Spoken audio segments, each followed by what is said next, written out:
GPM for fashion aspirants channel के माध्यम से मैं डॉक्टर बिंदु चतुर्वेदी आज आपको BA BCom BSc part second GPM के paper first pattern making and dress designing का यूनिट सेकंड का first part principle and advantages of eight head theory, जिसमें कि आज हम एट हेड थ्योरी के बारे में समझेंगे।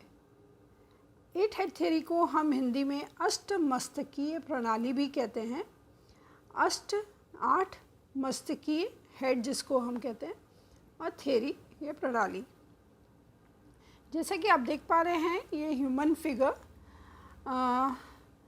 यह माना गया है कि मानव शरीर की बढ़ोतरी सामान्यतः प्रमाण से होती है। इसी आधार पर एक प्रणाली बनाई गई है जिसे अष्टमस्तकीय प्रणाली कहते हैं। इस प्रणाली के अंतर्गत सिर को एक इकाई माना गया है। इस इकाई का नाप तालू से लेकर ठोड़ी तक होता है। इस प्रणाली की परिभाषा इस प्रकार है। डेफिनेशन: पूर्ण वयस्क व्यक्ति जब अपने पैरों के पंजों पर खड़ा हो तो उसकी पूर्ण लंबाई उसके अपने सिर की लंबाई के 8 गुना होती है। The total height of a fully grown up human body is 8 times of its head when standing on toes। महिलाओं में यह प्रमाण 7.5 गुना होता है।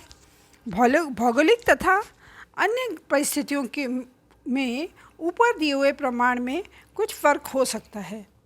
इस नियम के अनुसार मानव शरीर को 8 भागों में समान रूप से बांटा गया है, जैसा कि चित्र में दर्शाया गया है।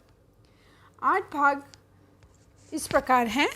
पहला भाग तालू से लेकर ठोड़ी तक, दूसरा ठोड़ी से लेकर निपल पॉइंट तक, तीसरा भाग निपल पॉइंट से नैसर्गिक कमर तक, चौथा भाग नाभि से लेकर फोक तक, पांचवा फोक से लेकर जांघ के मध्य तक, छठा नाप जांघ के मध्य से लेकर घुटने तक तथा सातवां घुटने से लेकर पिंडली के नीचे तक, और अंत में 8वां भाग जिसको पिंडली के नीचे से लेकर घुटनों की पंजों की उंगली तक उपयोग। इस प्रणाली के आधार पर शरीर के भिन्न भिन्न हिस्सों को अंशतः लंबाई के नाप निकाले जा सकते हैं, जैसे मुड्डे की गहराई 1 सिर का नाप, कमर की लंबाई 2 सिर के नाप, बाह की लंबाई 3 सिर के नाप, कमर से फोक 1 सिर का नाप प्लस 5 सेंटीमीटर, पैर के अंदर की लंबाई